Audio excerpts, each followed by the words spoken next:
ဆွဲဆောင်မှုရှိရဲဆိုတော့တဘောကဒီမျက်နှာတို့ခန္ဓာကိုယ်လှတာတို့ဝတ်တက်စားတတ်တာတို့ ਨੇ ဘာမှမဆိုင်ဘူးเนาะဒီအမျိုးသမီးတယောက်မှာရှိနေပြီးသားသူစီကနေထွက်လာတဲ့ energy ကိုကတကယ်ကိုဆွဲဆောင်မှုရှိနေတဲ့ဆိုတဲ့တဘောပါဒီလိုမျိုး energy တွေကသူများတွေလိုက်ပြီးတော့တူပါလို့လည်းမရဘူးဘယ်သူမှမငြင်းညောင်ဆောင်ပြီးလှလှရှုထားလို့ရတဲ့အရာမျိုးလည်းမဟုတ်ဘူးเนาะအဲ့တော့တကယ်ကိုဆွဲဆောင်မှုရှိပါတယ်ဆိုတဲ့အမျိုးသမီးတွေမှာတွေ့ရတဲ့အချက်၅ချက်ကိုဒီဗီဒီယိုလေးထဲမှာတင်ဆက်ပေးသွားမှာဖြစ်ပါတယ်နံပါတ်1ဆွဲဆောင်မှုရှိတဲ့အမျိုးသမီးတွေကသူတို့ကိုသူတို့ယုံကြည်မှုတကယ်ကိုရှိကြပါတယ်အဲ့ဒီအတွက်ကိုလည်းဘသူ့ကိုမှလိုက်ပြီးတော့တက်တည်ပြနေတာမျိုးမလုပ်တတ်ကြပါဘူးဥပမာပြောရမယ်ဆိုလို့ရှိရင်ဒီလိုမျိုးသမီးတွေကသူတို့တွေရုပ်ချောတာသူတို့တွေတကယ်ကိုထက်မြက်တယ်ဆိုတာမျိုးတွေကို post တင်ပြီးတော့မှလိုက်ပြီးတော့ပြောနေတာမျိုးတွေလုံးဝမရှိပါဘူးသူတို့ရဲ့တန်မိုးကတခြားလူတွေဝင်ပြီးတော့ဆုံးဖြတ်လို့ရတဲ့အရာမဟုတ်ဘူးလို့ပဲတကယ်ကိုအလေးနဲ့ယုံကြည်ထားပါတယ်နံပါတ်2သူတို့တွေကစီးတွေပေါင်းတွေကန့်သက်ထားတဲ့ကြပါတယ်။တမန်လူတွေအမြင်ရကြည့်မယ်ဆိုလို့ရှိရင်တော့စီးတွေပေါင်းတွေကန့်သက်လိုက်လို့ရှိရင်တခြားသူတွေကကိုယ်နာနဲ့ထွက်ခွာသွားလိမ့်မယ်လို့ထင်တတ်ကြပါတယ်။တကယ်တမ်းမှာတော့အဲ့လိုမျိုးမဟုတ်ပါဘူးနော်။ကိုယ့်ကိုလေးစားမှုရှိတဲ့သူရဲ့အနာကိုအကျင့်ကောင်းတဲ့သူဇာတိတာကောင်းတဲ့သူတွေကပဲအကျင့်ကပ်လာနိုင်တော့မှာပါ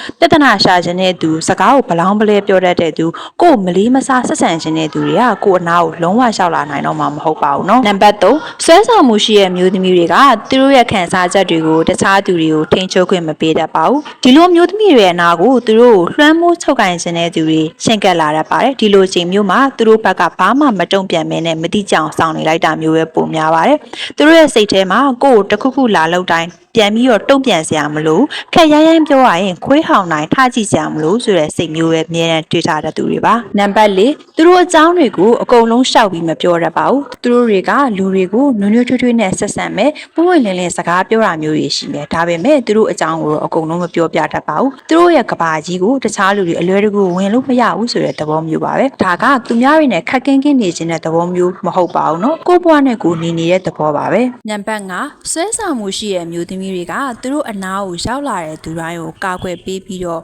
နားလဲပေးကြကြသူတွေပါသူတို့တွေကတခြားသူအကြောင်းကိုအတင်းပြောတာသူများနဲ့လိုက်ပြီးတော့နှိုင်းရှင်တာတခြားသူတွေကိုမနာလို့ကြောက်ချတာမျိုးဘယ်တော့မှမလုပ်တတ်ပါဘူးအဲ့ဒါကြောင့်မလို့သူတို့နဲ့ဝေးသွားတာကြာပြီဆိုရင်လို့ရှင်အောင်မှာလူတွေကသူတို့အချိန်အတော်ကြာတဲ့အထိအမှတ်ရနေတဲ့ကြတာပါ